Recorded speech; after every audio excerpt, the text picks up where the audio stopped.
up, everybody, and welcome to the Grindhouse Morgue. You kill 'em and we chill 'em. We understand you are looking into the overnight position we have available.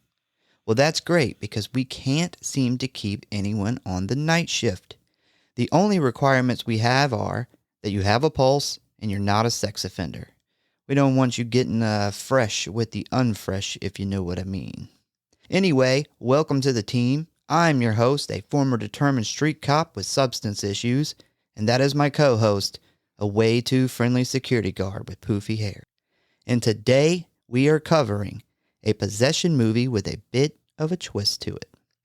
2018's Possession of Hanna Grace.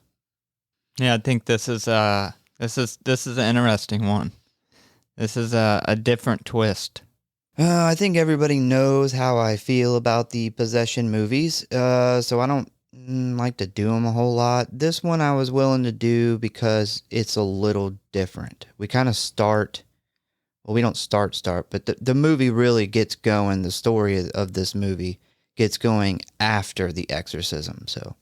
Yeah, I maybe the only one I can think of that skipped the whole getting possessed and the exorcism part and jumped right into and it's kind of a different twist, like, you know, somebody being possessed that can't die. Yeah, with this movie, there's some things I like about it, and then there's some things I hate about it. So agreed. Yeah. So I mean, I'm not gonna say like this is the possession movie.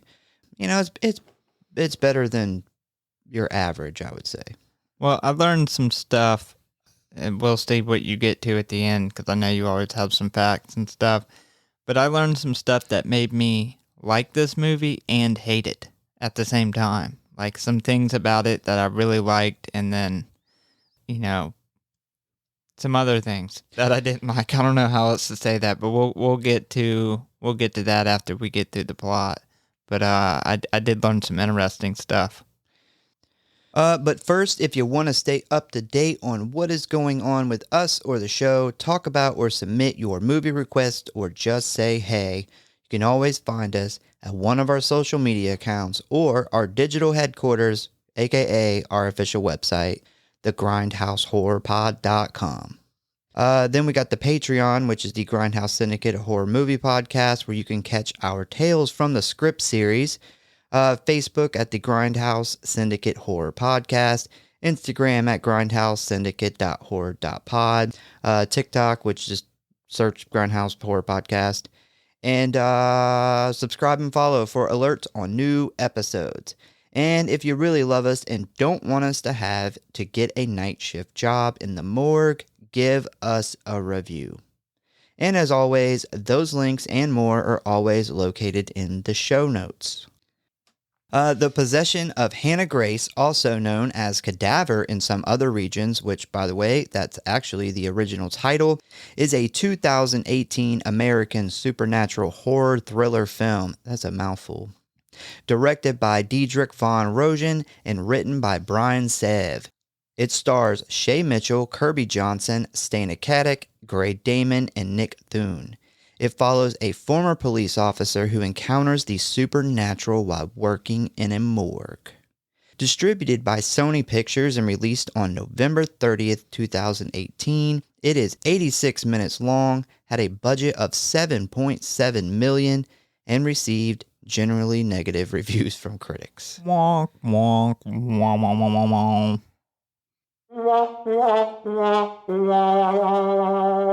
I see you got the real one now. I guess no, it's been there. It came on there. Oh, I know. I forgot. I guess my voice effects aren't needed anymore. Nope. But do you have Herb the Perv? No, I could. Yeah. Yeah. I'm still needed for something over here. Despite that, though, it managed to make an impressive $43 million at the box office. Wow. Turned $7 million into $43 million. Yeah, that's a success. Yeah. I'll take those returns any day. Principal photography began on November 8th, 2016 in Boston, Massachusetts. Filming took place at New England Studios in Devens, Massachusetts. The film was shot entirely on a Sony A7S II camera, making it the first time a feature film was shot using a mirrorless full-frame camera. If you're into film, that would be a 2.39:1 ratio. It was also shot in 4K 1080p. And the reason that is a big deal and worth mentioning is because that is a consumer camera that you can purchase for $2,000 out of like a fucking Best Buy. Impressive. Yeah. Yeah, that's pretty cool. Yeah. A lot of those, about the last 45 seconds, if you're talking, made absolutely no sense to me until you cleared that up. Yep. I like to do it. But yeah, I wasn't too happy with the cinematography on this. I wish they would have, not because of the camera. I think the camera is beautiful. Yeah, shots. I agree. The camera itself did a good job. It did the cinematography good. It's just the camera angles and how it was done. Very, very possession movie. Like every possession movie nowadays. Which I hate that. I don't hate possession stories and possession movies. I just hate how they're all shot the same now. And that's something that really, I thought, brought this really good story down a little bit. You said the original working title was Cadaver? Yep, it's Cadaver. I like that. I think they should have stuck with it. Yeah, the director, he came here from the Netherlands, and he was originally supposed to do a remake of The Birds, I think. And that got stuck in development hell, and this was already a script, so he decided that he was just going to do this. This is going to be his first American film. Well, I probably would have did the same thing. Yep. Shit gets stuck in developmental holdups, and sometimes that shit takes 10, 15 fucking years before it gets done. In October of 2018, the first trailer was released online, sparking a $12 million marketing campaign by the studio to promote the film. It was released in 2,065 theaters and made $6.5 million on its opening weekend. Damn, it almost made its money back opening weekend. Yeah. They sparked a $12 million marketing campaign, which is weird because I don't really remember marketing for this movie. Yeah, I don't know what they marketed on. I don't remember. Like there's certain movies that I remember that was marketed really good, like The Witch, Paranormal Activity, The Blair Witch Project was probably the best marketing that's ever been. When you say $12 million in marketing, that's the standard it should be at. It should be up there with those movies. That's a lot of money. I feel like to put into marketing for people to not hear about it. So ratings, Rotten Tomato, 21%, IMDb 5.2 out of 10, Letterboxd 2.1 out of 5, and the average audience rating is a 3.3 out of 5. If you would like to watch this movie, you can rent it on Amazon Prime, YouTube, Google Play, and Vudu for $3.99. Once again, the old Rotten Tomatoes. Yeah, this isn't the best movie in the world, but a 21%. That's pretty low. That's like a smack in the face. Yeah, I don't really know why they rated it so low. I didn't actually read any of their reviews because I knew they were going to be pretty negative. I already had my negative things about it, so I didn't really need to get it anymore. It's bad when you can watch a movie and Rotten Tomatoes is going to hate this movie. And there's so many great movies out there that I watch and I'm like, well, I know Rotten Tomatoes probably tore this movie apart. It shouldn't be like that. You shouldn't have like one rating system that you can just tell by watching the movie. Like I've seen some super boring but really artsy movies get almost perfect ratings on Rotten Tomatoes, and then there's been other movies like what did they give House of a Thousand Corpses? Like 18%. 18 fucking percent. Like, come on. That's a little ridiculous. Yeah, I don't unnecessarily trust that. That's why I include like the Letterboxd, because the Letterboxd is people that are really into movies are on Letterboxd. That's what Letterboxd is, like social media for movie lovers. And that they get their rating based upon people that will watch the movie and then go rate it on Letterboxd. So that's why I like to include Letterboxd, because it's more accurate from movie fans. Yeah, I think that the average viewer one too. Yeah, average audience rating on Google. Anybody that Googles a movie can do a rating right there. Yeah, I think that's more close. You get 10,000 people or 1,000 people rate a movie, it's gonna balance out. I think that was probably the closest for this movie, and a lot of movies we've done. Yeah. So, plot. Time to jump into plot. Let's get to talking about this shit. Let's plot it the fuck up. So the movie starts out with basically your typical exorcism. You got two Catholic priests, the possessed girl and the girl's father, in the room. And by standard practice, the possessed girl is looking pretty rough. And she has her arms and legs strapped to the bedpost. Then we find out that the possessed girl's name is Hanna Grace. Obviously, this is very important for us to know that. The main priest attempts to wake Hanna when suddenly she opens her eyes to reveal one very bright blue eye, despite her eyes normally being brown. I'll go ahead and just put it out here now, because the blue eye thing comes up, and we'll just squash this bug now. So the blue eye is basically the demon who is possessing her. It's the mark of the demon. The mark of the demon. I'm pretty sure that's, as a quote, what her dad in the movie says. Yeah. It's the mark of the demon. So she hits the priest and he falls back. She begins to do possessed girl stuff. Her arms and shoulders begin like contorting, making this gross cracking sound, kind of your standard. The whole beginning of this movie is very standard exorcism. It's good ASMR for those who are into that. I could fall asleep to this. Her bones cracking. The priest began to exorcise her with prayer. I assume it's exercise. I'm not really sure the correct saying for that. My spell check kept telling me that was incorrect. I think exercise is probably good. Begin to exercise her. He's making her do push-ups. The exorcy exercised the the exorcist. Anyway, yeah, so the father stops them and begins to try to plead with his daughter. The demon laughs at him, and the priest continues. The main priest then lifts in the air and takes the shape of Jesus on the cross. Hanna then lets out a violent scream, which launches the priest backwards and into a giant crucifix. A sharp piece of the crucifix enters into the back of the priest's head and right out the front door, killing him. By front door, I mean his fucking forehead.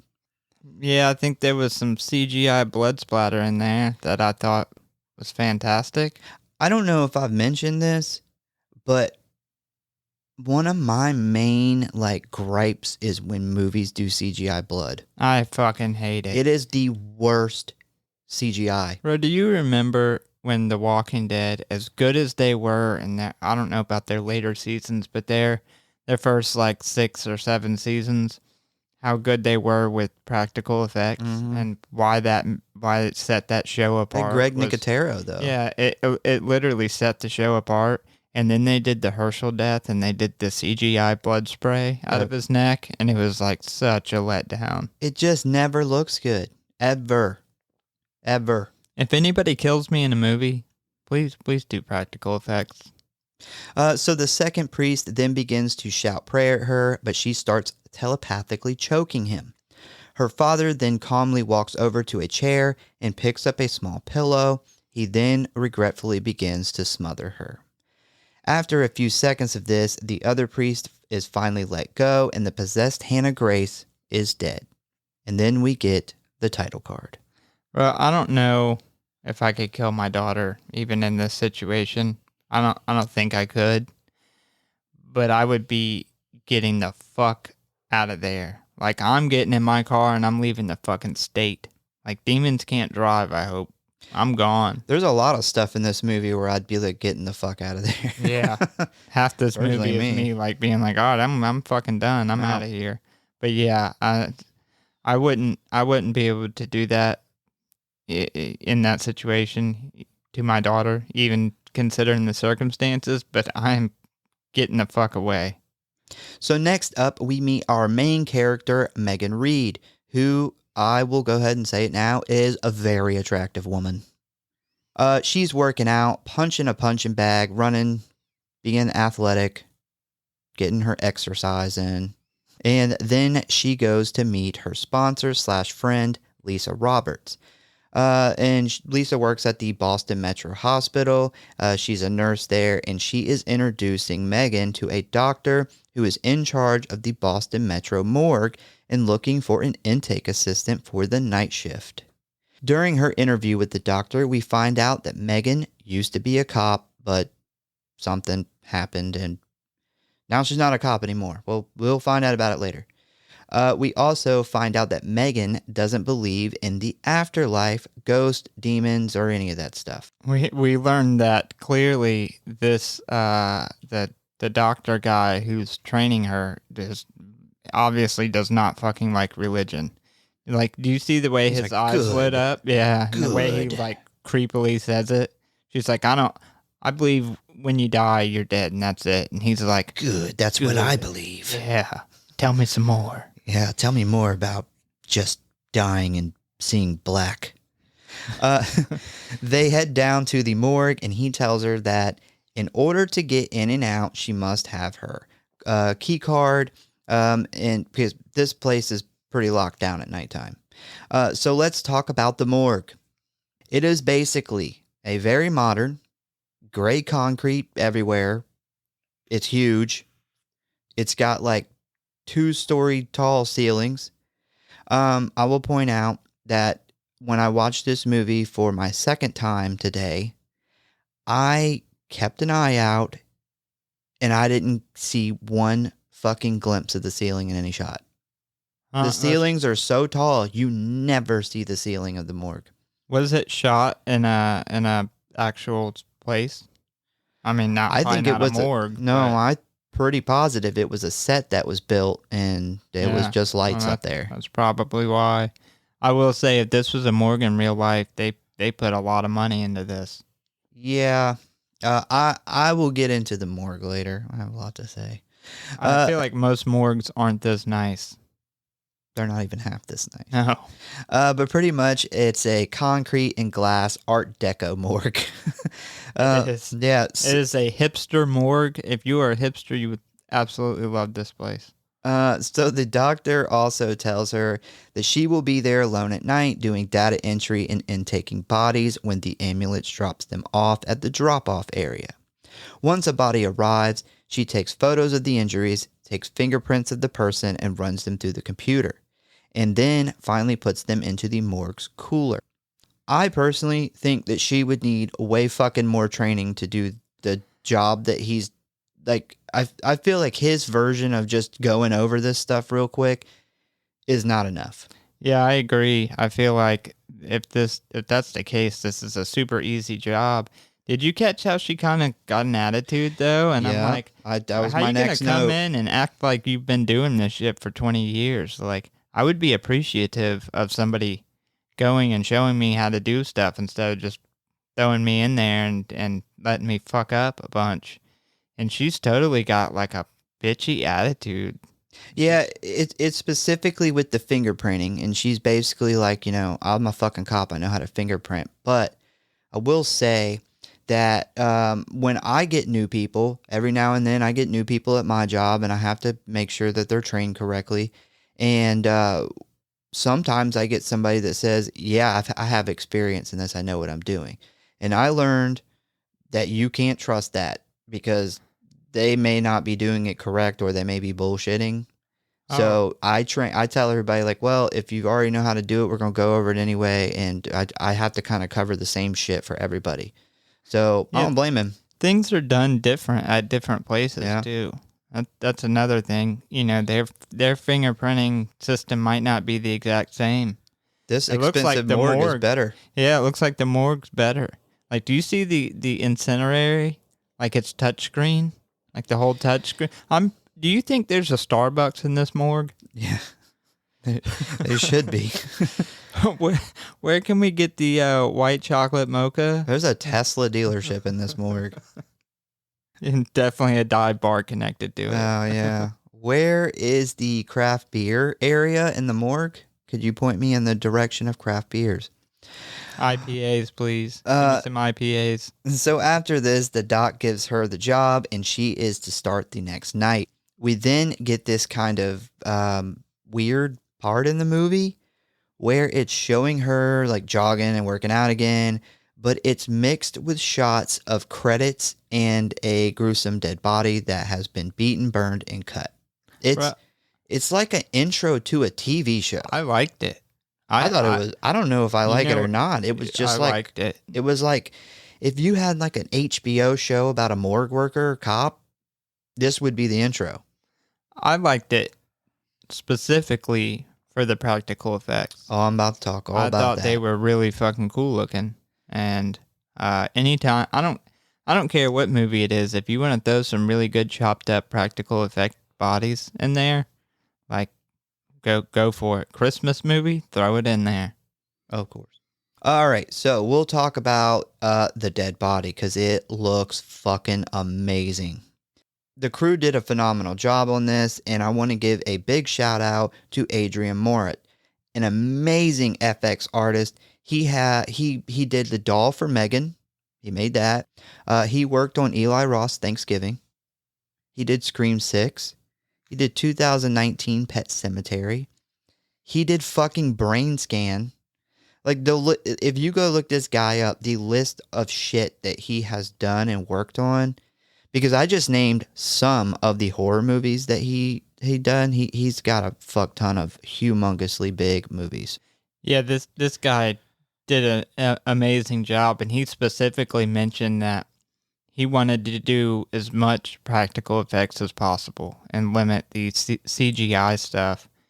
And I give him huge credit for that. But one thing that's really sad is I wasn't able to take in how scary and how creepy looking she was until I watched the special features. Really? And that is because of the way this movie was shot. It's, your typical possession movies.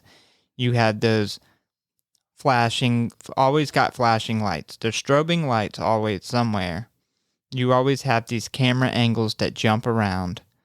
You have these just crazy, like, over effect voices in it too. I mean, that doesn't take away from how she looks, but that's just typical in all possession movies. Just the camera angles and the way it's shot, you always get these really up close face shots too. Yeah. Like, I thought that if you shot this movie with her in it and the way she could contort her body in the way that the original Exorcist, say, was shot, where it's more that less is more feel. You feel like you're there in the room. This could have been such a scary movie. Yeah, they do. Because most of her in the movie is from like the chest up, because she's mostly in that bag. And we do, towards the end, we see her moving around. But what they do is they focus on like Megan and her moving around in the background. So it looks cool, but it doesn't look as cool as it could because you're not focused on what the cool shit she's doing. But yeah, there's a lot of like CGI crawls on the wall too that she obviously couldn't do. You don't know that. I don't know. I didn't know she was doing all these contortions either. But that kind of goes back to what I was saying. She's so good at doing that. But it was hard to tell that wasn't CGI because of kind of the way it was shot. But there's in the special features, there's a shot of her actually crawling on the ground. Like, you get a closer shot of it. And most of the shots in the movie, when you do have her actually doing it, is from far away. I think that they could have shot this movie just for the amount of time and work that the actress and the effects guy put into this character. I thought they didn't do it justice. We'll jump into some of the little special effects stuff real quick. So there are around 20 prosthetics used for the whole body. They are mostly made from medical grade silicone, which is very, very thin. And because it is so thin, They do the silicone in layers with like glue in between it. They kind of build that up, and then they're able to kind of shape it for how they want it, and it blends in with her actual skin really good. And once they have it on, and it's like all dried and everything, pretty much because there's like a whole area of her that's burnt. They then go in with like stencils and airbrush and kind of airbrush all that stuff. And for the badly burnt areas, they actually burned pieces of pork, then made silicone molds for the prosthetics, Yeah. which is cool. Yeah, that was something I was going to see. I thought you would mention that at the end in the facts, but yeah, that was one of the coolest things in the special features. Like, they literally went and burned flesh and then took clay, molded it, and made silicone prosthetics to put on her. The amount of work that goes into that, I feel like we didn't see that enough in the movie. Yeah, I didn't even know that was on the disc. I found it because I started researching the FX artist that did her from this movie, because I wanted to shout him out and kind of talk about how he did it. And then I seen that there was like a documentary on the Blu-ray, and I'm like, I got the Blu-ray right here. All right. So yeah, that was kind of researched my way right on in there. Yeah, shout out to him. He gets the Grindhouse Syndicate Award for this movie. So also we see in this little intro thing that Megan's boyfriend was also a cop, and we see that his personal items and pictures are packed up in a box. So next we see Megan arriving for her first night at the morgue. She meets the two hospital security guards that patrol and sit at the front desk. One is kind of a dick, and the other one, whose name is Dave, is a little too nice. Carrot Top. He's was into her. Totally Carrot Top. Yeah. And you get a sense really early on in this movie that Carrot Dave is that guy that you work with that you fucking hate when you look at the schedule and see you got to work with him. Well, especially if you're an attractive woman. Yeah. Yeah. I don't know. She was a cop. She probably, like, you think when an attractive female goes into like a police department, the amount of like beating guys off with a stick. Beating guys off with not A beating guys nightstick? off. Probably a lot of beating guys off too. But yeah, She was polishing my nightstick. That's it, I swear. yeah, she's probably used to it though. She was cleaning my gun barrel. Megan heads down to the bomb shelter / morgue and begins her night on the computer. We then see Megan get startled by a loud buzzing noise with lights flashing, and this means that she must go down the stairs and meet the ambulance drivers to intake a new body. There's nothing really special about this body. It's like an old man. He looks kind of normal. He looks old. And Megan takes some pictures, runs his prints, and places him into the cooler. While placing him into the cooler, Dave purposely scares her. She gets pissed. Dave is acting like they have known each other for a long time for some reason. I don't really know. That was kind of weird. We've all worked with this guy too. That's weird. We've all known somebody who tries to like Be really too good of close. friends, like Yeah. immediate. Yeah. Yep. Yep. I knew. I've worked many jobs like that, and I know you probably met people in the Army like that, because I know there's one guy specifically. There's always That one was guy like that. 100% that guy, and everybody fucking hated it. So a little bit later, Megan is returning from the bathroom when she spots a guy standing in the hallway. When he turns around, she recognizes him and immediately begins to have a panic attack. We then catch a glimpse of a situation when she was a cop. We don't really see much, but we do see her pointing her gun at someone, another officer bleeding from his mouth, and her leaning against a wall crying. We then see her grab a bottle of pills and hold two in her hand while staring at them. We jump on over to a scene where Megan is in a therapy group explaining why she left the police force. Basically, what happened is her and her partner pulled some guy over. This guy pulled a gun and shot her partner, and she just froze up. The guy gets away, and Megan has an emotional breakdown on the side of the road. Yeah, she fucked up big time. Because, she totally pulls the gun on this guy and has a chance to stop him, and then it gets her partner killed. she went into the wrong fucking profession. Yeah. If you freeze up in high stakes moments, don't become a cop. That was you would think that's probably not the first like high adrenaline moment that she's had in her life. Maybe she is new. Maybe she's a rookie. I don't know. Maybe, but still, I mean, it was the wrong job for her. Maybe before she was a cop, she worked in the Starbucks and the morgue. That'd be kind of crazy. Probably. All this stress and trauma from the situation caused her to become addicted to alcohol and pills. She quit the force and got sober. Unfortunately, though, the next morning we learned that she didn't get sober fast enough to keep her boyfriend. He comes over to get his boxes and they have a small argument. The next night, we are back at the morgue with Megan. She hears the intake alarm and heads downstairs. But this time, there is no ambulance. Uh-oh. Dun dun dun. Bum bum bum bum. Yeah, I don't have that sound effect. I did it bad too, so You can redo it. Bum bum bum bum. I can't hit the... Okay. We'll just cut that out. A scruffy-looking man appears on the other side of the glass, attempting to convince Megan to let him inside. We recognize this guy as the possessed girl, Hanna Grace's father from the beginning. Megan is not dumb, though. She isn't falling for this shit, and she heads back up to the morgue and alerts security guards. Immediately after, she hears the alarm again and heads back down. This time, she does find an ambulance waiting in the intake bay. She opens the door and meets a friendly EMT named Randy. And he explains that he is by himself tonight because his partner called out sick and needs a hand with the body. He needs a hand with the body. Yeah, this I would be like, I'm not fucking doing that. I already have to deal with the body.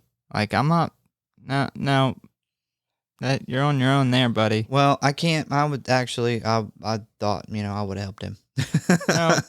No, she's specifically told you cannot leave this building at any time. And her like second dead body that comes in there, what does she do? Leaves the fucking building. Her and Randy take the body up to the intake room where they open the bag to find Hanna Grace's mutilated, burned body. Randy explains that the cops came upon a man in an alleyway cutting her up. He was unfortunately able to escape and police are still searching for him. Randy thinks that the girl was murdered by a drug dealer or a pimp. Pimpin'. Randy is kind of babbling on about this murder, but Megan is deep in thought and looking at the body. Bro, I would have thought the cartel killed her if I seen this. Like, this is rough. This is an interesting spot in the movie, too, as somebody who's watching it for the first time, because you see the scene of her being suffocated in the beginning of the movie, and then this is where you learn that wasn't the end of it. No. Like, some shit really went down after that, and this is when you start trying to connect those dots in your head. So this is a really significant scene in the movie. It's kind of that, oh shit, like, what the fuck happened? How did she go from being smothered to death to literally like Burnt and cut up and beaten and everything. Yeah, every way you could kill somebody, they did to her. So she is very intrigued and wants to investigate because she's a cop. It's in her blood. It's in her DNA. Once a cop, always a cop. Until she freezes up. Even though she was a traffic cop, not a detective. Yeah. She was working to be a detective. Maybe she should have been a detective. She wouldn't have had to fucking freeze up. That is one of my humongous problems with her character, and kind of one of my negatives for this movie, is she's like, I mean, the character she's playing, you would have thought she had been a detective for 20 years, and she's been doing it so long she can't turn off those, but I'm like, you were pulling people over in their car, like and traffic stops. Probably not very long. And I'm sure she got fired. Like, I'm sure she didn't just leave her job. I'm sure they were like, you kind of got somebody killed. We can't have a cop who's going to freeze up when some shit happens. I would imagine, like you said earlier, she was probably a rookie cop. She was probably a cop for she's that guy who quits in basic training and then puts like shit for Veterans Day on his page and calls himself a veteran. They exist. I have met them. Yeah, absolutely. We went to basic with at least one that I know of. But she basically tells Randy to fuck off, so he leaves. So some of the injuries we see on Hanna are a very deep laceration on her neck, almost severing her head. The right side of her arm, shoulder, and torso, and half her face is burnt. She has a very large, very deep laceration on her hip, continuing to her stomach, and many other small bruises and cuts. It basically looks like they have been trying to kill her in a bunch of different ways. Bro, that cut on her abdomen and throat are brutal. I loved it. Thought it was great. They really like it. The practical effects, they did it where it was deep. Like it went deep. Yeah, they were saying during the little documentary is like when they made it, when they built it up and she just kind of stood there normal, you could tell it was like a built up prosthetic. But then when she did her weird neck contortion that she could do, it made it look like it was, and I guess that's why every shot of her laying on that table, her head's cocked to the side, so that laceration looks like it's super deep. Yeah, I don't think they planned that when they made this movie, but she was able to contort in a way they were like, we got to have that in the movie because it's super creepy. Like it looks like her head's falling off almost from the cut. And they even went in and added like all the veins and did the anatomy in the neck. So when she actually closed her head, like they all matched up and closed back together. Just an awesome job on that. So Megan goes to take pictures of these wounds when all of a sudden the lights cut out and the camera malfunctions. She tries again, but the camera just keeps saying error. And on the third attempt, the camera actually shocks her with electricity. And she said, well, that's enough of that. Well, she should have paid more attention in her training. Yeah, her 20-minute training that she got. She then attempts to fingerprint her, but guess what? The computer says, negative, my friend. It also refuses to work and also keeps telling her it's an error. But she was a cop. Don't she know how to take fingerprints anyway? She knows how to get the computer killed. So she just says a fuck it and decides to put Hannah's body in the cooler for the night. And while she is doing this, we see some tools and a glass jar fall off the table and break. Next, we see Megan use her ex-boyfriend's credentials to hack into the police system to look up Hannah's driver's license, where it says her eye color is brown. Megan checks the blue eyes on the body and begins to suspect something is wrong with the identification. The logins, I'm pretty sure that you can't just access there's not like just a police database. You can just go to the website on any computer. Like no security, no VPN, no Authentication. Authentication. I feel like I fucked that up last week too. No, you did one. I took it out though, don't worry. All right. Shh, don't tell anybody. Yeah, his password was her name. It was just Megan too. No fucking way, because I've had to create 1 million passwords for everything for this fucking show, and everything has to have a capital letter, has to be 6 to 8 letters, and it needs a fucking number or a special character or some shit. Yeah. No way. Yeah, at my job, the passwords, because it's like, protected information through like HIPAA, it's like I have to have 15 characters. Do you know how long it takes me to figure out a password that I'm going to remember with 15 characters with at least 3 capitals, 3 lowercases, and 3 special characters? Like, there's no way. Just use your wife's name. Yeah, there's no way that they allow, like, not only is this can't be a website you can access from any computer, but your password can just be met. Like, why is my Walmart login for my Walmart app harder than it is to log into the police database? So right after this, Megan starts to hear a bunch of commotion in one of the back rooms of the morgue. She then notices that Hannah's body is missing from the cooler. Upon investigating the back hallway, she is suddenly attacked by Hannah's father / the guy who tried to break in earlier. He pulls a knife on her, but she quickly disarms him and fights him off. Guess all that punching bag training paid off. She gets to the knife, but he vanishes down the hallway. She calls the police and then finds him in the room that houses the crematorium. She peeks in and sees him attempting to burn Hannah's body. I don't think when I first seen this movie that I knew at this point that it was her dad until he tells her. I actually remember the first time I seen this movie, that being kind of a surprise to me. Because we didn't know who this mysterious guy was. Like, when he creeps in the hospital and goes up the elevator and you see a couple shots of him. Do you remember the first time you watched this? If that stuck out to you? I don't really remember if it did or not. What's interesting is he, in the official cast listing, does not have a name. He does not. I mean, you would think they'd at least called him like Hannah's father. Like Mr. Grace or something. I don't know. It was weird. She confronts him and he attacks her. And as soon as he gets her on the ground, 2 security guards burst in and restrain him. After he is handcuffed, they begin to drag him away, and he begins to yell to Megan that you have to destroy the body and that she is not dead. While Megan is putting Hannah back into the cooler, she gets a call from her ex-boyfriend, Andrew. And while she is on the phone, we see Hannah's body quickly jerk in the background. I like that stuff. I did. That was, I remember when I first seen this movie, and it kind of caught me again. I didn't expect the movement yet. Like, I didn't think we were there yet. And because you see, you know they made a prosthetic of her laying there.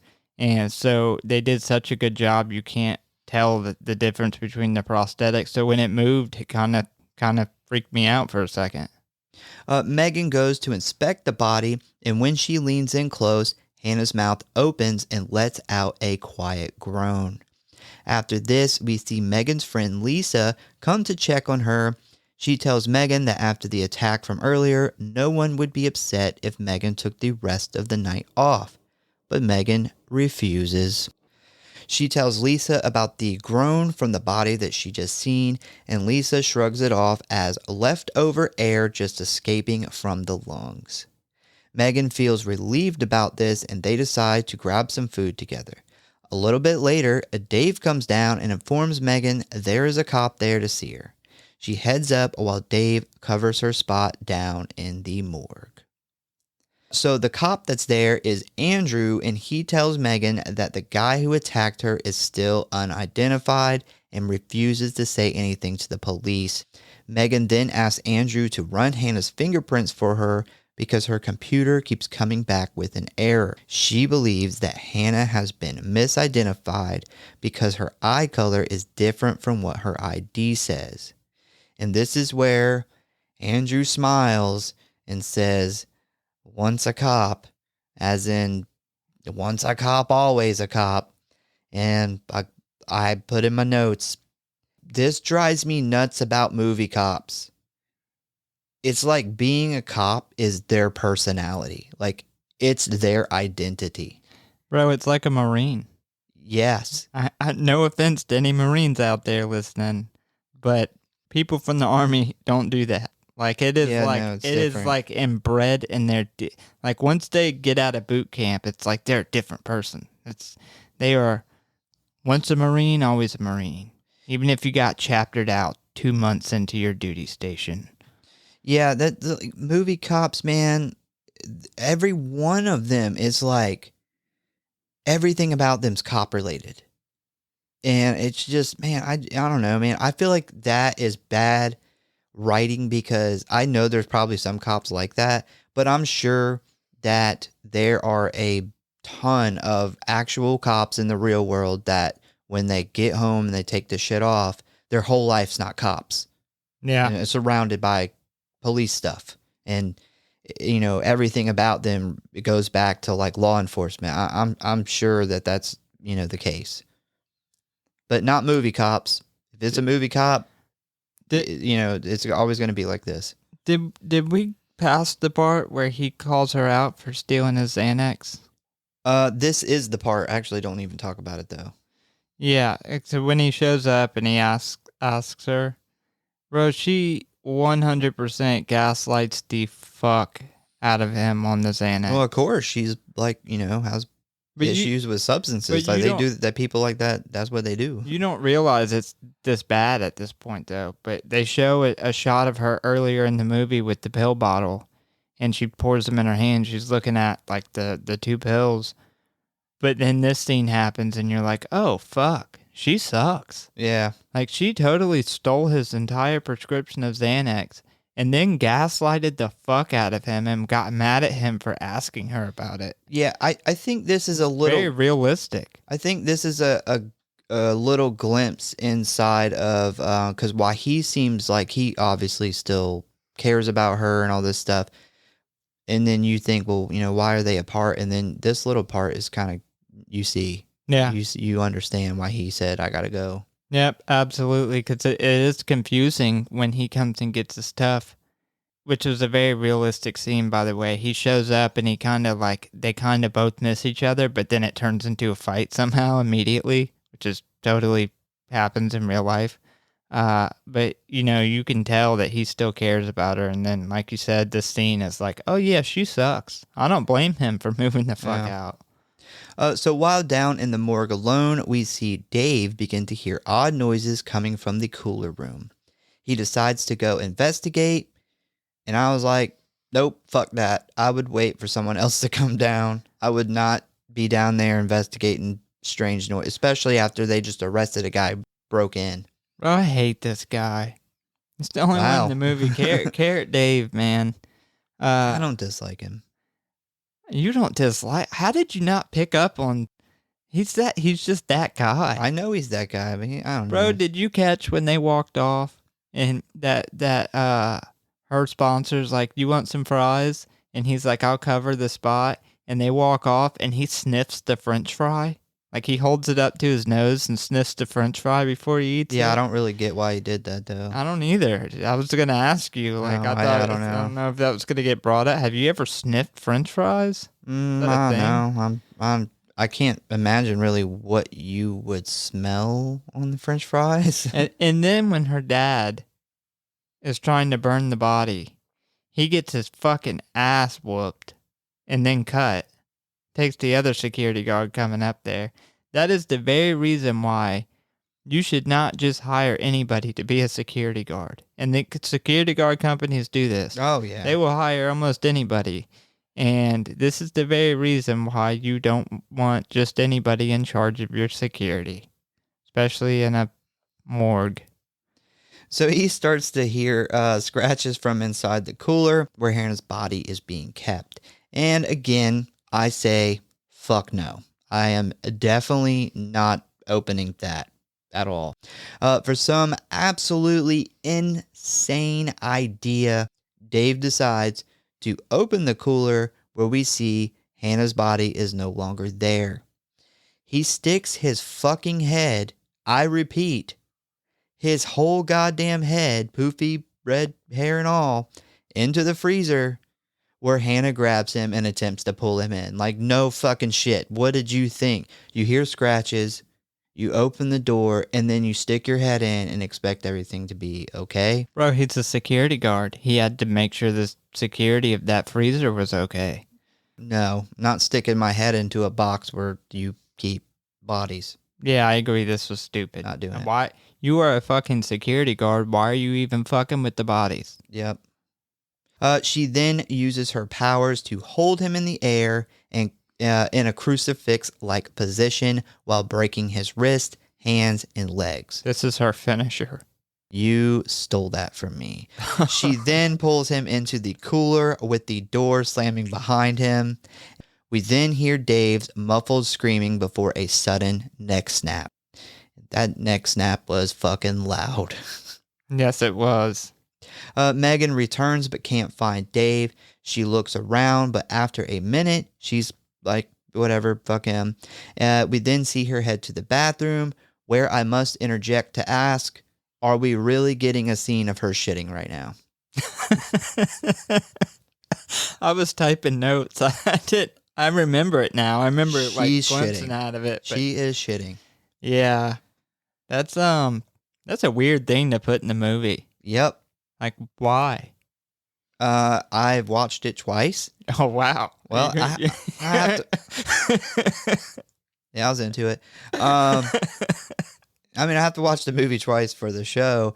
And the first time I'm like, maybe there was like some trickle of pee or something. And maybe I'm wrong. And then the second time I'm like, I'm going to watch and see if there's evidence of pee because I'm pretty sure she's shitting. And yes, she is shitting. It's just weird, man. That is a weird thing to put in the movie. She also says, Dave, is that you? You know Dave would be trying to catch a glimpse of her dropping loads. Yeah, Dave is that guy. Yeah, like she knows it too. That's why she yells for him. Like, Dave, get are the you fuck being out that of here, guy? Dave. Are you being that guy? Are you trying to watch me shit? You like what you hear, Dave? While on the shitter, we see Megan's rubber ball roll under the stall door and a burnt hand quickly snatch it away. This freaks Megan out where she jumps up and forgets to wipe and leaves the bathroom. She died with a shitty ass, man. That sucks. Oh, man. You know, her and Andrew go home to smash after all this. And then he's like, wait a minute. And she's like, oh, I did forget to wipe when I was shitting earlier. Oh, man, so much happened. Gross. She then gets a call from Andrew about the prints. He asks her if she made a mistake because his records show that Hanna Grace has been dead for 3 months. You would think that this would reinforce her idea about the body not being Hanna Grace. But it kind of makes her more suspicious about, I don't know. I mean, it doesn't seem like that's what it does. It kind of gets her more into like, how have you been dead for 3 months, Hannah? Instead of maybe this is mistaken identity. Yeah, I'm gonna say at this point I'm done. I'm leaving. I don't care if like. Can I get a lift? No, I'm done, man. Like even if I thought like, okay, maybe I'm imagining this stuff. With her, like, PTSD and shit she has from the stuff when she was a cop, and we see it in the beginning, she has some pretty bad PTSD. I would be like, I gotta get out of here. Like, I'm seeing shit that's either not happening or something here is happening, and I don't want to fucking be here for it. Time to pop those Xanax and get the fuck out of here. Yeah, I mean, they even said she could have the fucking night off, because, I mean, some guy just tried to, like, slash her throat. But I need this. Yeah. I need to finish this shift. It means everything. I didn't get that either. Like, I have to finish this shift. I'm a cop, and you know cops finish what they start. It's like her like second or third day on the job. She's like, I've got to finish this shift. Maybe she had bills due. Maybe she was like relying on that. That's kind of realistic. Like if somebody came to me and had bills due and they're like, hey, you can take the night off. Like, well, are you going to, is it a paid night off or I've got to finish, I've got to pay rent. Like this means so much to me. Megan then Googles Hanna Grace, where she finds out that the Catholic Church believed Hannah to be a victim of demonic possession, and they tried to exorcise her, which resulted in her death. After Why would they put that on the internet, bro? Like the Catholic Church, it's been a long night. I guess. The Catholic Church is like, yeah, we killed her on accident. We thought she was a demon, so... Turns out she just had a medical emergency, but we don't believe in What science. was this on? Was this like the Catholic Church Facebook page? It's like the anti-Catholic Church. Like, look what these bastards did. After seeing Hannah's picture on the computer, she goes to look at the body again. Half this movie is Megan looking at Hannah's body with a concerned look on her face. This happens so much. It's like every 10 minutes, Megan's opening that bitch back up, pulling her out, unzipping the bag, and then staring at her like she's like an investigator. Like, what's going on here? When this shit first started, I may have went and like checked, double checked. Like if I thought I heard her breathe. I don't know though. Even I know bodies like can expel gases after they die. Like matter of fact, all bodies expel gases after they die. So maybe not the breathing thing, but as stuff started going on, maybe I would have been curious at first. By this point, I'd have been like, I'm not going anywhere near that. I got like 4 hours left, and I'm off work, and I'm going home, and I'm fucking forgetting this shit and praying to God this bitch is fucking, the day shift burns this bitch up, and I'm done with it. Yeah, the difference between me and her in this situation would be I don't really care. Like, I'm going to sit in my glass concrete office and wait for the morning crew to show up, and it's their fucking problem. Because what can I do? What am I going to do with her fucking dead, burn up, cut up ass? Like, but she's a cop. Even though she's not a cop. Somebody's got to fix this. And who else is going to do it but a cop? But it's a good thing because Megan notices that the biggest fuck gash in Hanna that she had on her hip/torso is now completely gone, like it was never there. Megan then decides to review the camera footage from the morgue, where she slows down the video into frames and sees an all-black figure crawling on the floor. She then goes upstairs to get Lisa and show her the footage.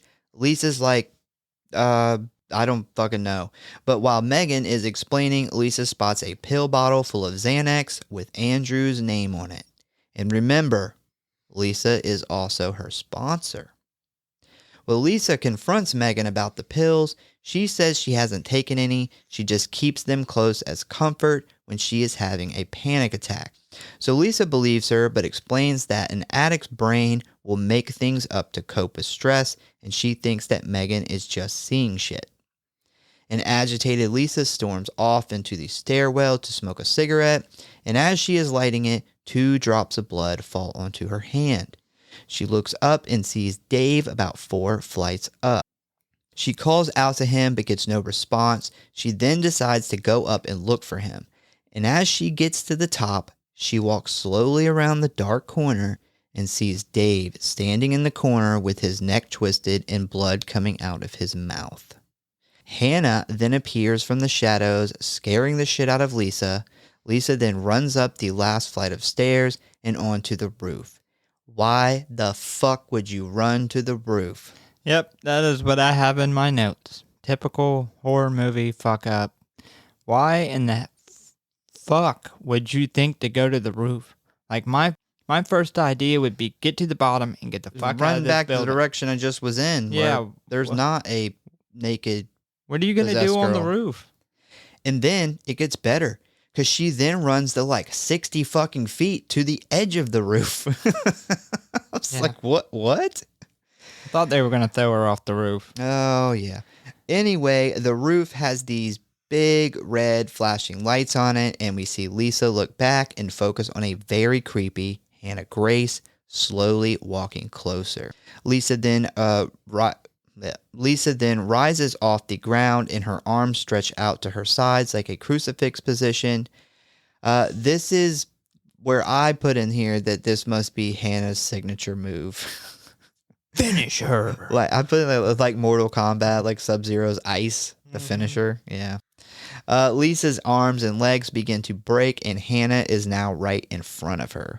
Lisa screams in pain, and then we hear the neck snap, and Lisa goes quiet.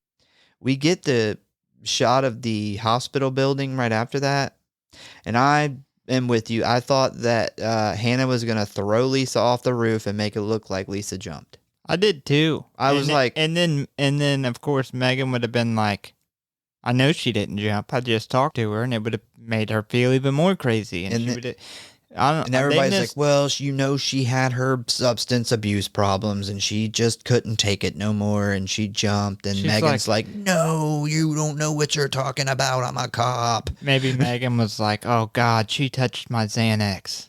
She relapsed. She touched the bottle. I actually thought about that when she wouldn't take the bottle. I was like, maybe she doesn't want to take it because she'll take it. Yeah, I actually put that in my notes because she says that she kept the Xanax because it's comforting that she has them. And I'm like, no, that's not how addicts brain works. It's comforting when you have them in your digestive system. Yeah, an addict would have totally been like, okay, I'm just going to take these and then I'm going to be done. This would be my last bit. But I already got them, like, and then with all this shit going on, she would have been like, okay, well, now I have an excuse to take them, and then I'll just stop after this.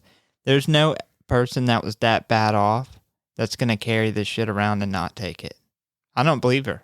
I don't believe her in the movie. Well, she says that she tells Lisa that she didn't take any, and I originally, after the first time I watched it, I was like, I fucking watched you take 2 of them. Yeah. But when I watched it the second time, so I could see her shitting again, I was like, well, they never actually show her taking them, so maybe she puts them back in the bottle. I don't know. I think she's fucking lying. I think she's a cop. She didn't lie. Yeah, I think there's no way that she stole. She wanted those pills so bad, she stole them from her ex, knowing he was going to notice. If she went that far, she was taking those fucking pills. Anyway, back to the roof. They missed a great shot to throw this bitch off the roof. I don't even know why they gave us that wide shot. You don't take somebody to a roof and give us a wide shot in a horror movie where they're about to die and not give us a fall off of the roof, at least a punched head flying off the roof, like some Jason and Manhattan shit. Yeah, I don't know. The best boxing fight to ever happen in horror. Not taking nothing but this gun. Down in the morgue, Randy shows up again with another corpse. Again, Megan pulls Hannah out of the freezer. It's like the 6th time. Hannah's body can't get cold because Megan keeps fucking pulling it out. She unzips the bag and asks Randy if he remembers the big gash on her side, and he says he does. She then shows him that the gash has somehow healed itself. Yeah, you can't miss that gash. There ain't no way. Especially when you have her body outside the cooler more than inside the cooler, you know. Even the guy, I'm saying even for Randy, like bringing that, if I had that job, I probably wouldn't pay attention to 99% of the bodies that went through, but if I seen that, I would remember that. Well, I wouldn't forget that. You can catch a glimpse of her and you notice like 4 things, which is slash on the hip, slash on the neck, burn mark, and she's naked. She is naked. That's it. That will burn into your mind. All the other shit is whatever. Megan also notices that Hannah's burnt arm has healed up. She then tells Randy that the camera and the fingerprint computer broke down right after Hannah arrived. And he's like, yeah, that's weird.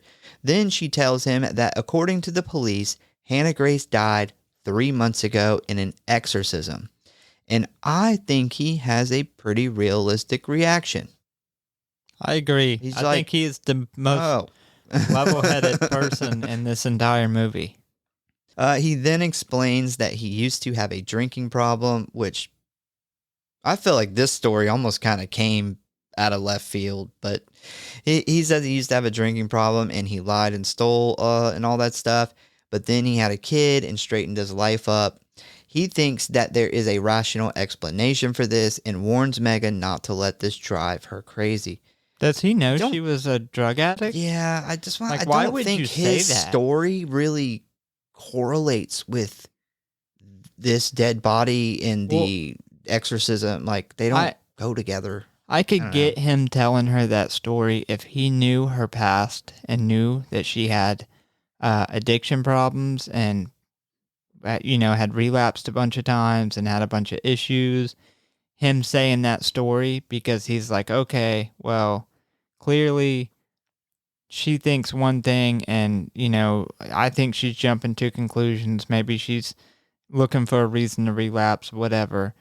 But he doesn't know her. Like, why would you jump into that story? He's met her like what? Once or other twice? time. Another thing that he does is what brings up this kind of whole thing is he's like, what are you doing here? And she's like, what do you mean? And he's like, you're smart and resourceful. What are you doing here? And I'm like, wait a minute. That's not a shitty job. Like, that's like people that work in morgues. Some of them have to have like really good education, and you're dealing with, dead bodies and things that kill people. Why it killed, that's not, as Jigsaw would say, that's an honorable profession. I'm pretty sure that her job running that place at the night shift, she probably makes more money than him as an EMT. Because EMTs don't make all that much. No, they I don't don't even make a know if ton. he's an EMT. Is there like an EMT job that just transports dead bodies? He doesn't even go like save people. I think he just transports dead bodies. He even mentions it at some point. Like he drops the bodies off and then waits for the next call for another body. So he's not even like out there saving people. I don't, and the EMTs that do already are underpaid. She probably makes more money than him. I thought that was just a really rude fucking thing to say. I would take offense to that if somebody said that to me. What are you doing here? You should be working for like the president. You should be on the Secret Service. Like, I totally get a cop vibe from you. Megan 2024. After Randy leaves, Megan calls Andrew, and while she is on the phone, we see a quick glimpse of Hannah crawling on the floor into the elevator. Megan hangs up the call and hears the elevator say it is heading down. Why does the elevator have a voice? Because this is the most modern, up-to-date morgue in the history of the world. I've never been in an elevator that's like, hey, dumbass, did you realize you pressed the up button? Like, I know, because it says it's going up or down. Like, no shit, I'm the one who pushed the button. Totally It's aware. like going down to the Starbucks lobby. Yes. We then see Randy preparing the ambulance to leave when he hears some noises in the back. He then drives off and suddenly hears a thump from under the van. He gets out to inspect under the vehicle when his phone rings. Hear me out, because it had been a while since I've seen this movie. I thought watching this, since I've gone and fucked things. Anyway, I thought this was a perfect time. And they have the thump like he hits something and he gets out. They should have fucking dropped her sponsor's body off the roof onto the ambulance. That would have made this scene so fucking cool. I thought that's what they were going to do. I thought she was going to fucking just slam down on the ambulance, and then that's how he was going to end up getting killed, getting out. And then he puts her in the ambulance and backs up 15 feet and buzzes Megan back down.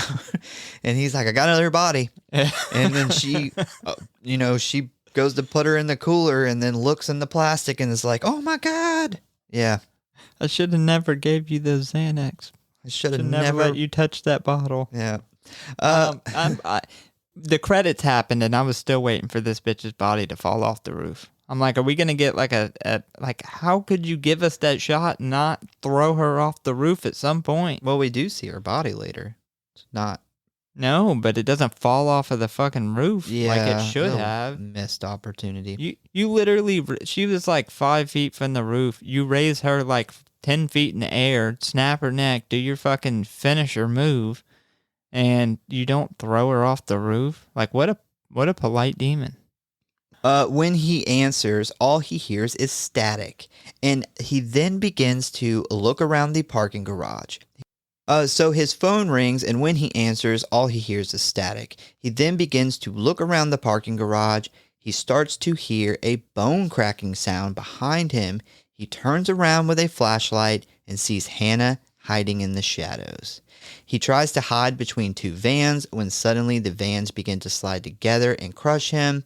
A van door then slams into his face, knocking him into a daze. We then see Hannah crawl up to him, grab him by the throat, and violently squeeze his neck, killing him. Bro, that door shot to the fucking head was brutal. Yeah. It was totally like a Undertaker Mankind.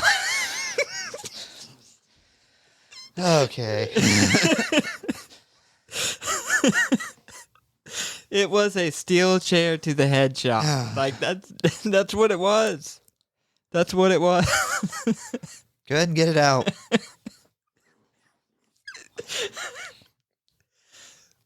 You don't realize how much like 6 years of your childhood can really Like, Okay, let's set the record straight.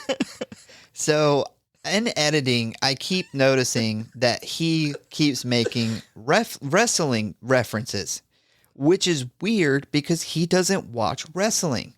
And I started editing them out because I was like, okay, people are going to be like, this dude's really into wrestling. And that's, not entirely true. no, And that's not true at all. I haven't no. watched wrestling since I was like 8. So I told him, I said, hey man, I don't know if you notice, but you make a wrestling reference every fucking episode. Last episode, it was, I literally stopped myself. Yeah, I think you said degeneration or something. I was like, break it down. Man, Did you cut it? I don't know. I might have let it go. I stopped myself before I did that. Dun-dun-dun-dun. But it is, when we were kids in the late 90s, when wrestling was at its peak, and you're a kid, like a lot of kids watch wrestling, and I never noticed until we did the show how much like those references come up in our conversations all the time, even though we haven't watched wrestling in like 25 years. I mean, it's been I think last time I was like years. 13 or something. Yeah. It's been a long fucking time. Well, But anyway, this was a total steel chair shot to the head. That's what this was. Nothing against people who watch wrestling. You watch wrestling, you do you like that or whatever. But I thought it was weird because we literally never talk about wrestling until we record a fucking episode and then wrestling comes up. It's just odd. So Megan watches the camera footage from a few months before when she sees Hanna crawl into the elevator. She then rushes downstairs to check on Randy, but doesn't see him. She begins to look around the parking garage where she eventually finds Randy's body with his head crushed. Bro, did this demon just literally crush his head up against this concrete wall with an ambulance? Because it wasn't there like that. It wasn't positioned that close to the wall before. I'm not sure because it's like she tried to make it look like the vehicle accidentally killed him. No. I don't get it. I don't. She picked that van up like a steel chair. It's like she pinned him against the wall with the ambulance, and that's how she killed him. So the ambulance was waiting on the 3 count from the ref? I guess so. Yeah, call in the Undertaker, man. This guy's done. Before she can make it back to the building, her phone rings with a call from Andrew. Andrew yells for her to immediately go to the security desk because the guy who attacked her earlier killed 2 cops and escaped. We then suddenly see the man attack Megan from behind. He forces her to take him to Hannah's body. Hanny. Did I call her Hanny? You did. That's my girl Hanny. She's just a little burn up by her pimp. She's good. They pull her out. They pull her out of the cooler and unzip the bag again. We then see that Hannah's burns have begun to heal and that the man asks Megan if she sees what's going on. He explains that Hanna is able to heal herself bit by bit from killing other people. Megan tells the man that she believes what he is telling her and she wants to help him destroy the body. The man calms down and explains that he is Hannah's father and that Hanna had struggled very badly with depression for years, until one day it finally broke her down. Soon after that, she then got possessed by this evil demonic force. The church performed many different exorcisms on her, but they never were successful. They exorcised the fuck out of her. A lot of punching bags and push-ups. He said he finally had to kill her in order to save other people's lives. He should have been a cop. So cops think. Yeah. Movie cops. They then took her body to a mortuary to prepare her for burial, but the next day when they returned, Hanna had killed the 4 mortuary workers. They have tried many different ways to kill her for good, but none of them work, so they must burn the body for good. They take her to the incinerator, where she then suddenly gets off the gurney and attacks Megan. The man stabs Hanna and tries to subdue her, but she is too strong. All that exercising. The man then turns and pushes Megan away from the incinerator to safety. Hanna grabs him by the throat and forces him into the fire. Hanna turns to look at Megan. She said, "You're next, bitch." She had that look. This is the Undertaker and Kane fire match. That's what this was. Megan runs away with Hanna crawling behind her. As Megan exits the elevator, she begins to have a massive panic attack. She is attempting to breathe but can't catch her breath. Megan then collapses on the floor as she begins to black out. We then see Hanna crawling down from the wall and onto the floor, heading straight for Megan. So at this point, I think it's I don't know if you mention it after this in the notes, but the dad asks Megan, like, why hasn't she killed you yet? I still don't know that answer. Oh, well, so they are basically saying in this movie that this demon is trying to take trying to take Megan's body, because that's how he got Hanna. Remember, the dad explains she had bad depression and anxiety, and it beat down on her and beat down on her and finally took over her body. That's why Megan hasn't been killed yet. This demon wants Megan's body. So I clear that up, and that actually will probably make the end make more sense to you, too. Does the demon know she's a cop? I don't know. But Because,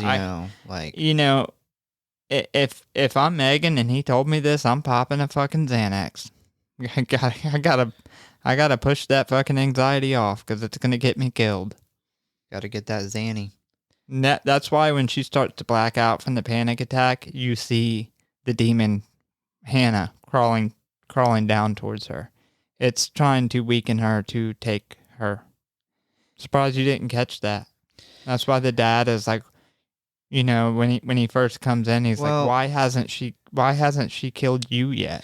Well, there's another scene though too that, I don't know, kind of confused me, and I thought maybe it had something to do with that. But in the beginning, and probably the second or third time, she takes fucking Hanna out of the cooler, and that glass falls, and she cleans it up, and she cuts her hand.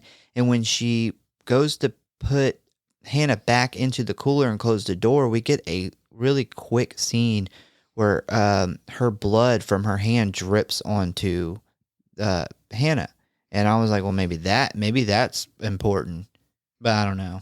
Yeah, I don't know if that goes into it or not. Maybe. But this is definitely the direction that they were taking this movie. It's because the way they ended the movie even makes that make more sense. Yeah, so this scene, man, this is like one of our, I think it might be our first scene where we actually see Hanna like creepily, that's not a word. It is. Creepily crawling for longer than 1 second. And I will say that the actress who plays Hanna, Kirby Johnson, does an amazing job here. Like, she is really good at being fucking creepy. Yeah, so for those who don't know, which is probably everybody, because I had no fucking idea, Kirby Johnson is a body contortionist. Yes. That's why they got her to do this movie. And she can do things like pop her shoulder out of place and pop her neck like weird ways and like make her joint super weird while she crawls around. I thought that was really cool that they took the time to get somebody who could really do this stuff.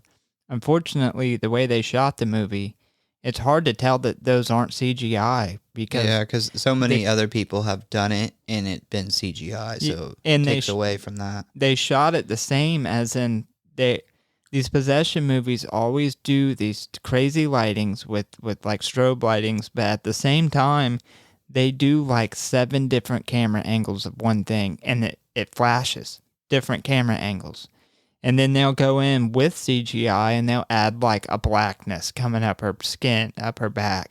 And when you put all that stuff together, you can't tell it's real. And that's unfortunate, because had we gotten a raw, like just one camera angle with no CGI on the skin of her in makeup doing some of this body contortion, it would have, and you felt like you were there, like it would have been such a creepier movie. Like, when I say this, think Exorcist. Think think the scenes where Reagan's laying in the room and there's no noise, it's just silence, and all you can do is hear her breathing, and you can see the breaths, and they always shoot it from 1 or 2 camera angles, and it feels like you're there. Like they didn't add all this effects onto the voices, all these different camera angles. They didn't use like crazy strobing lights.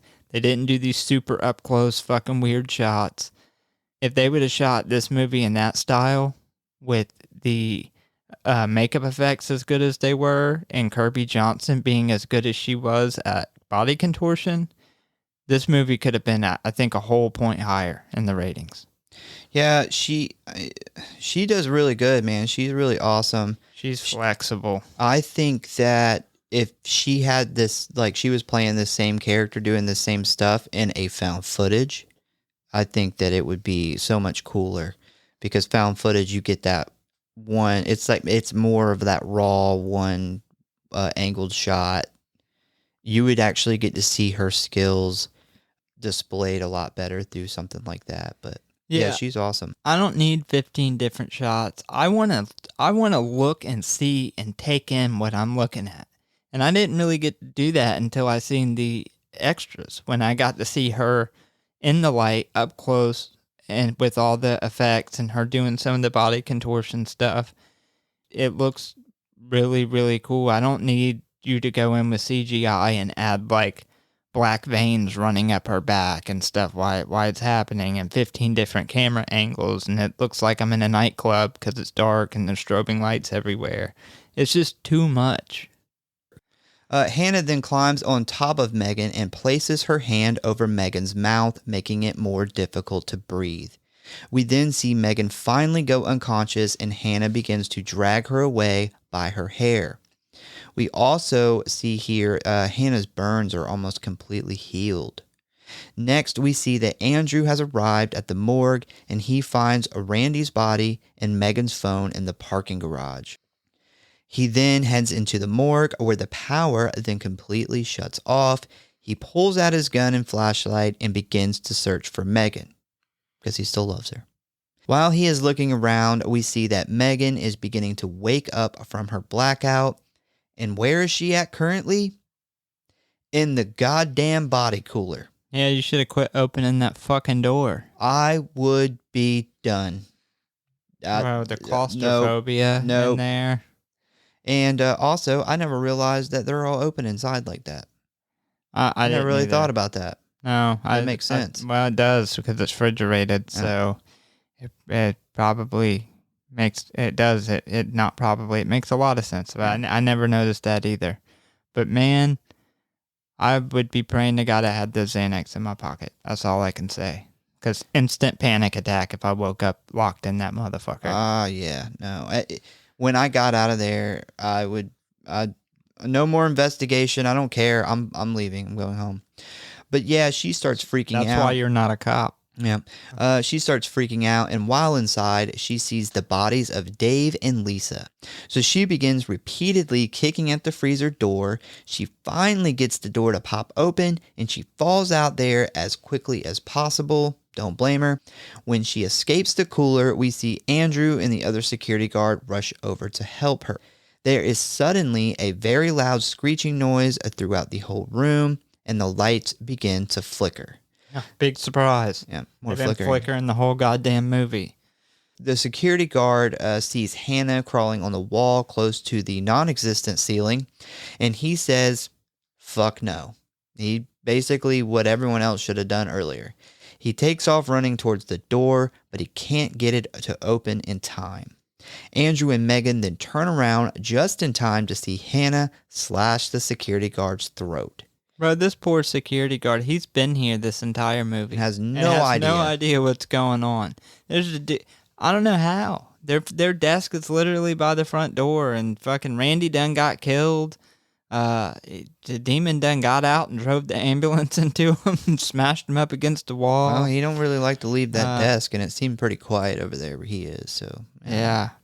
He's like, my partner's been missing for 4 hours, and I really am not going to leave the desk to go look for him. Fuck him. He's not going to overexert himself. He's probably trying to watch some of the nurses or something shit.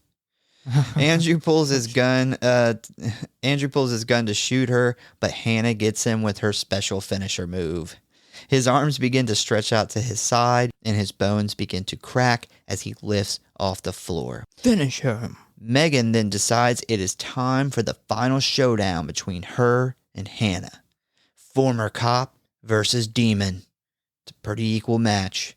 Megan gives her what I like to call the 11 look.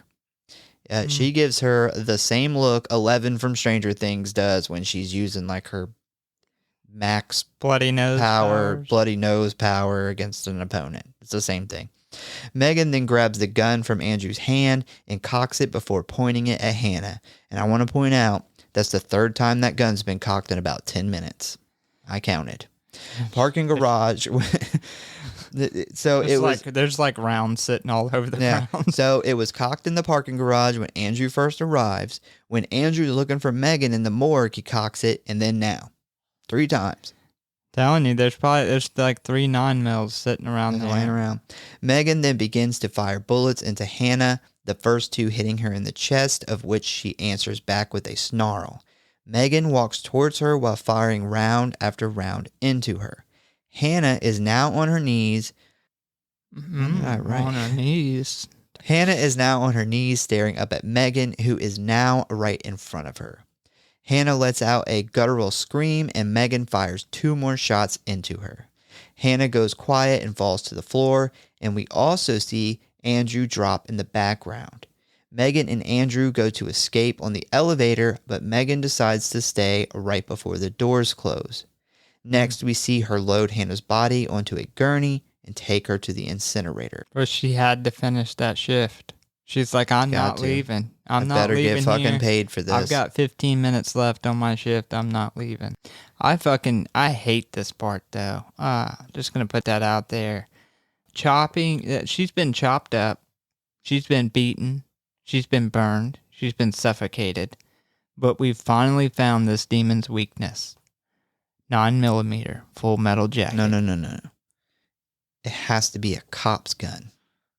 That's where the power comes from. Oh, it's not a regular gun. It's not just the 9mm. Nope. It has to be a cop's 9mm. Yeah. Full metal jacket. Make sure you put that in there. It's got the inside the bullet is the protect and serve powder.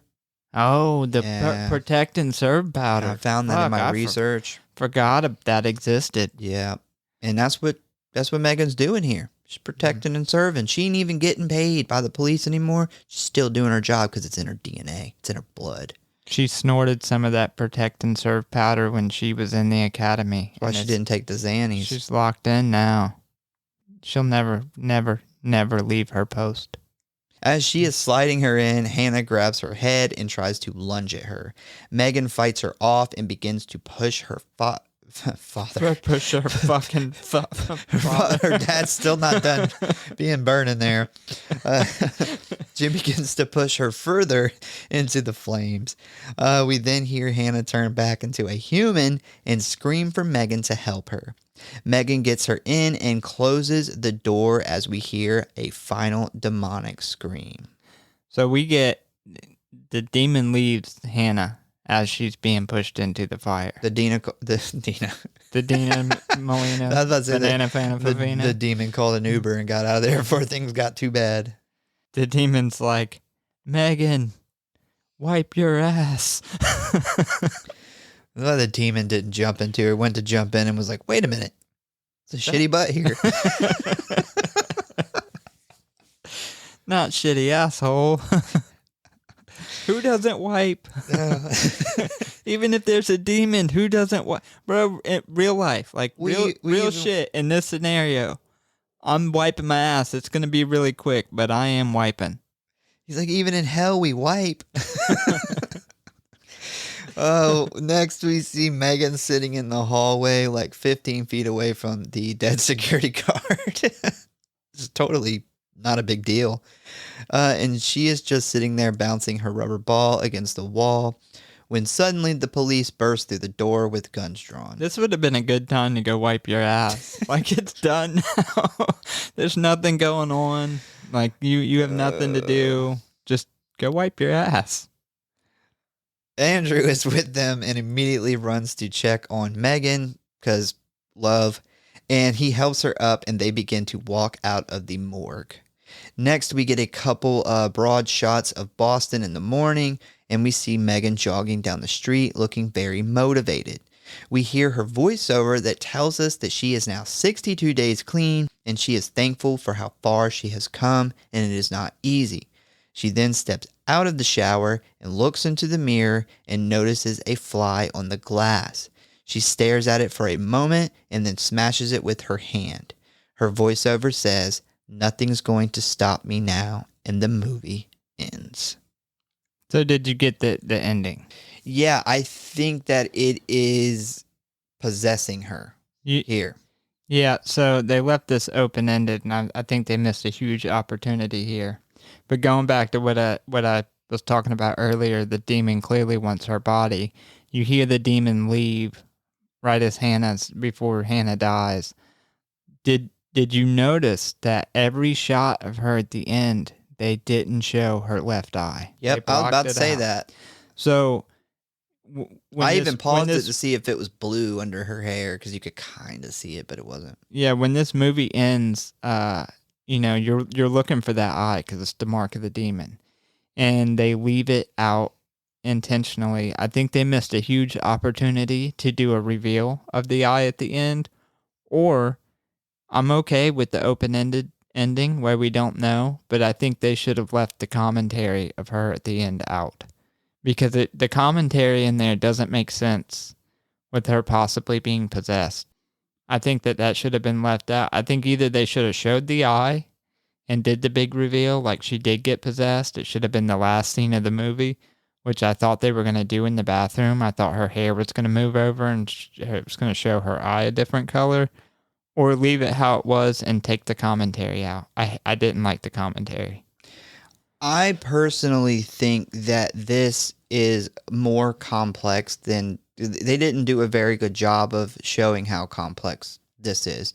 So the way I interpret it is, you got her voiceover saying about how everything's basically bright and sunny now, right? But when she gets out of the shower, the look on her face in the mirror is the complete opposite of what she is saying. And I think what's happening here is she's, and this happens with a lot of people where when they're feeling like that, they almost overcompensate.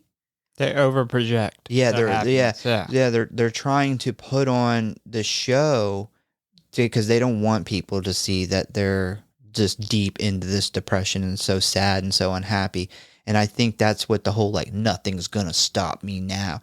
I think that is just her trying to play like she's okay, but really she's not. And I don't think like the demon's like inside of her yet. But I think that this is probably like the moment where she has hit this point to where it's gonna probably like the fly finally shows up or something. But I mean, she could be. I don't really know. But that's a good way to interpret it. Like it hasn't gotten her yet, but she's fallen further into that darkness.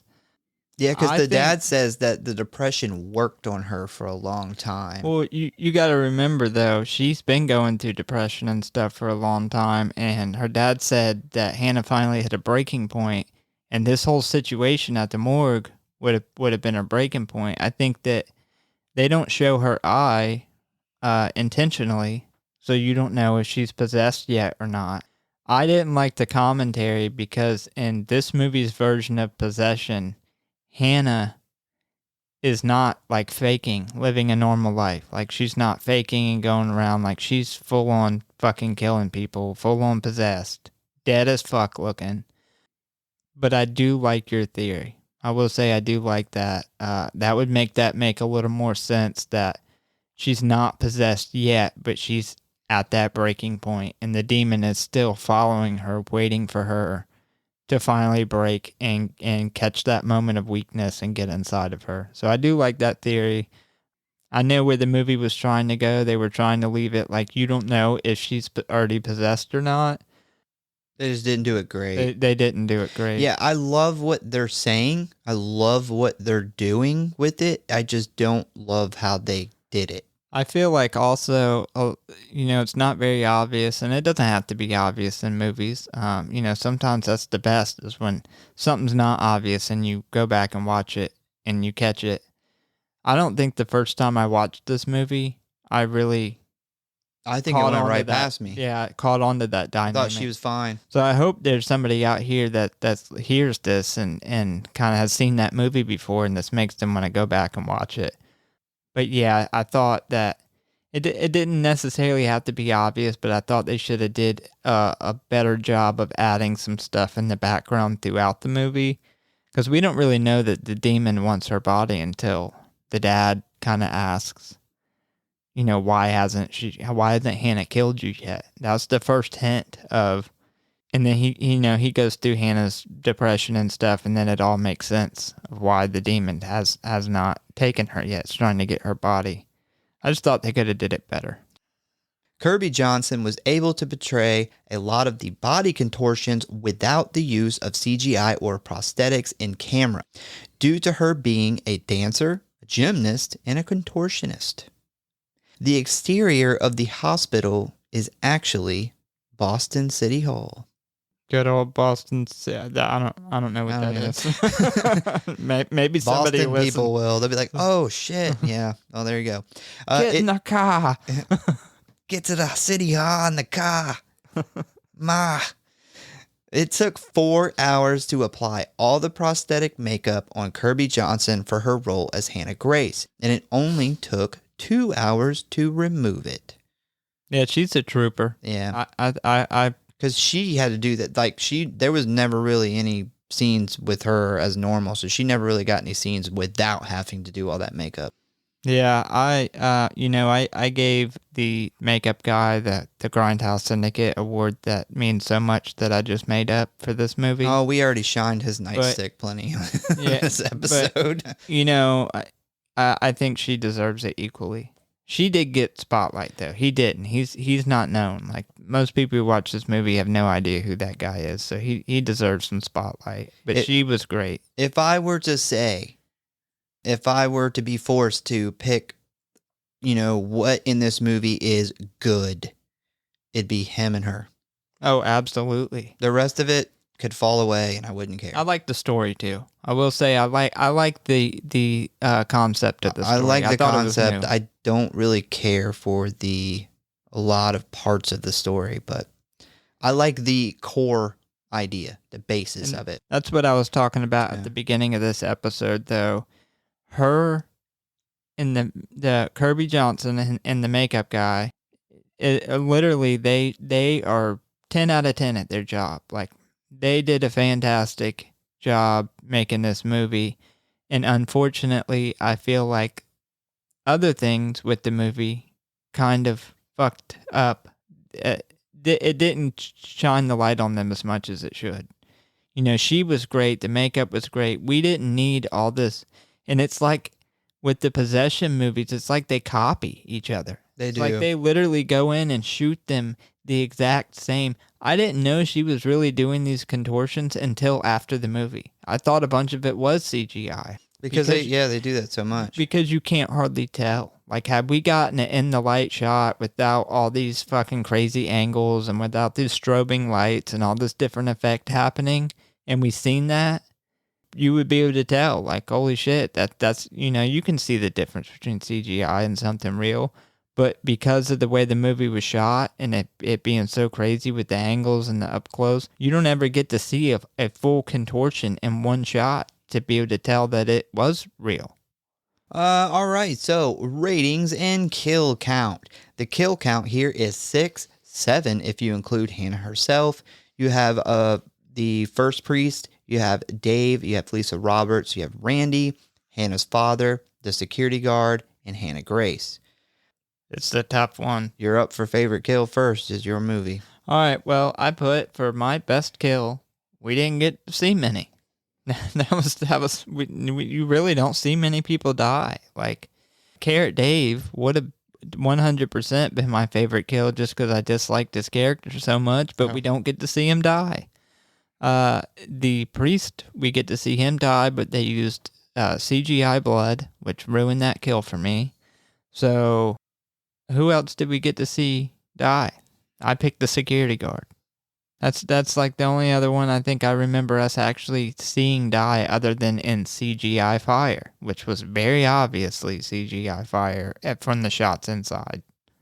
Well, when I chose mine, I didn't go by that strict guideline. I picked Lisa. And the reason that I picked Lisa is because I did really like how the red light was flashing and she'd be far away and then it would go off and then it would come on and then she'd be closer, and I really liked that part of the kill. That is actually something I had in my notes, but we went over that part so quick. That was a cool. We end up getting stuck on why did she run up to the roof, and we never went back. But that was one of the few moments of cinematography that I thought was done good in this movie. Was the red light? It's not strobing; it's slowly flashing. It's very slowly, and she's getting closer and closer. And even though when I seen the light and I seen her in the distance for the very first time, I knew what they were gonna do. But they did it good, and I was happy with that. I did, and I thought they were going to kill her and throw her off the roof. Well, I mean, that would have 100%. I thought that was going to happen, but I mean, with her all of a sudden getting like it's like she's running when the light's off or something. But yeah, it's been done many times, but it's still a great effect. That's good. But unfortunately, I didn't choose her because you don't actually ever get to see her die. Yeah, very few. That was a slight complaint I have in this movie is I wish that they would have followed through and we would have got to see some of the kills. All right, rating. I gave it a 3.3. I love that it was a really unique possession story shown from the perspective of the post-exorcism, and the fact that she couldn't die was kind of new. That hadn't really been done before. I thought the twist with the mysterious guy coming out to be her dad. I remember the first time I watched this movie, that was kind of a moment I didn't expect. The biggest things I want to give him credit for, we've already went over, and that's Kirby Johnson, them going and getting an actual contortionist to do this movie, and the makeup guy. It's unfortunately the typical CGI, skin color changes, flashing lights, flashing camera angle changes, over-the-top voice effects that every Exorcist and Possession movie has, just overshadowed the work that they did, unfortunately. So that's my biggest downfall of the movie. I would say overall it's an alright watch. If you like Possession movies and you want to see something kind of different, check it out. Yeah, you'll like it. If you watch all the Possession movies every time they come out, you'll love this movie for sure. I will say, as far as modern day Possession movies, this is one of the better ones for me. Yeah, because it's not the same, rinse and repeat that most of them are. Not the same story. Which I just want to throw out there real quick. I heard the other day the Pope's Exorcism is getting a sequel. What God! How did the fuck? We won't go on that rant. I just want to throw that out there. We didn't do like our worst movies of the year, but I think out of all the movies, that was my lowest rated when we did our end of the year. I couldn't rate it because I didn't watch it. Yeah, well, you didn't miss anything. I don't. People like Possession movies. I mean, a lot of people do. My wife loves Possession movies. I'm sure a lot of people listening do. She will literally watch a dog turd be possessed by a demon. She'll watch Megan's turd, Megan's unwiped ass get possessed. Yep. Yeah, I mean, a lot of people love it. We don't cover a whole lot of them because we're more of on the slasher side of things and psychological movies, horror movies. So I will say it is one of the better newer movies, because newer Possession movies, because of the unique story, the unique perspective, and the main character of the person who's possessed and the special effects. Because most of these movies are just CGI. They're almost all CGI. And so I will say it's one of the better modern Possession movies. I gave this movie a 2.9. So, obviously, I normally don't rate Possession movies very high unless it's The Exorcist 1 or 3. But I will say my likes for this is I do also like it being like a different take, kind of on a story we've seen a million times. I like it being in a morgue. That's really cool. I like the keep healing thing after everybody she kills. I love the visuals of Hannah and her body, the way she crawled, the bone cracking, all that stuff. My dislikes, though, the whole being a cop thing, hate that. They could have did this movie and just totally not had her be a cop, and I would have enjoyed the movie better. The intro scene was such a generic exorcism thing. I mean, good God. It was. I think the reason that most people don't realize that that's her dad later on in the movie is because you're just like, it's almost like your brain just goes into, auto mode or something because you already know everything that happens here. It's like I've seen this 100 times type thing. I also didn't like how powerful the demon was, though. Like the moving cars and that was a little too much for me. The kills mostly being the same finisher move kill that we don't get to really see. Yeah, that was a big negative for me. And my biggest complaint was the setting. The morgue, way too unrealistic. I think you didn't like the Starbucks? I hated the morgue. The morgue is cool looking. Like if it was something else, I would be cool with it. I like that style. As a morgue, fuck no. It doesn't even make sense. Like when you see the rest of the hospital, when she goes up and like she talks to Lisa or she goes to the front desk, the rest of the hospital doesn't look like that, but then the morgue does. And it's so fucking, some of the rooms are so big with almost nothing in them. It's just terrible. I think that this movie would have done better if they had a Chipotle next to the Starbucks connected to the morgue. If it was closer to like Autopsy of Jane Doe.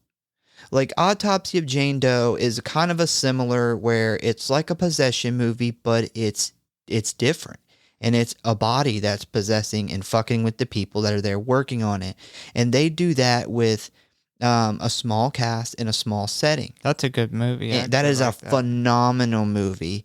And I think if this movie would have went with a actual realistic setting, that it would have been so much better. I mean, there's still the other stuff, but my biggest complaint was I just hated that setting. It just, none of that made sense. Maybe is there morgues up north like this? Because in down south, they don't look so great. I will throw in there too that the original morgue was a regular morgue, and this director actually changed it because he wanted it to feel bigger and emptier and scarier. He also added those fucking lights that are motion detected that she, for 12 different times in the movie, has to flail her arms in the air to get them to work. And then, of course, when bad things are happening, they don't work. So, yeah. But yeah, I think this would have been better done on a much more smaller set, in a more realistic set. I would have been with that more, but yeah, that's it, man. 2.9 for me. I was just gonna say, it's kind of a bummer because I thought about it. You mentioned the Autopsy of Jane Doe. That's a really good movie. I wish we had more like ghosts and paranormal movies that aren't the same. Because I actually do enjoy a lot of like The Exorcist. That is, when people ask me, that's probably my favorite movie. I love the old Poltergeist, the original Poltergeist. We don't get those anymore. We get kind of the generic same possession movie over and over again. I feel like it's not even a lot of paranormal movies as much as it's just possession movies over and over again. I mean, how many of them came out just this year? Well, yeah, I was about to say, I don't really care for possession movies, but when I do like them, I really like them. A good example is we just did our top 10 list for 2023. My top 3 movies are all fucking possession movies. Oh, yeah. I didn't even think about that. Yeah, so when they're done good and they're not like, rinse and repeat, they're great. But, there's too much, There's too much of that same shit out there. It's just, and this movie had a really good basis premise for it. And it could have been something like Autopsy of Jane Doe. It could have with the story. But unfortunately, this director decided that he wanted it to be big, grand, unrealistic, and essentially, like The Exorcist Believer. Yeah. Well, and when The Exorcist Believer first, but when they released the trailer for it, what is it? This formula is so predictable that I was able to watch a minute-long trailer and I already knew what it was going to be because they keep using the same formula. And that's the downfall of Ghost and Possession movies, more modern ones, and they're good when they don't use that formula, when they do something different. And it's just a shame that we don't get as many. I would really like to kind of do some research and kind of see where this formula started. Like what started this? That's a good idea. Yeah, what started this? Because it's been going on for a while now. And unfortunately, them doing that in this movie really kind of put a damper on a really, really good lead possessed actress, Kirby Johnson, and then some really good effects. Once again, we thank you guys for listening. Please give us a follow or like if you enjoy the show. It helps us a ton. Tell a friend, a family member, or your favorite Catholic priest about the show. We hope to see you next time. Any last words? Always wipe your ass. Yeah. I don't have anything to back that up. Please, for the love of God, wipe your ass. Yeah. We really got a shitting scene in this movie.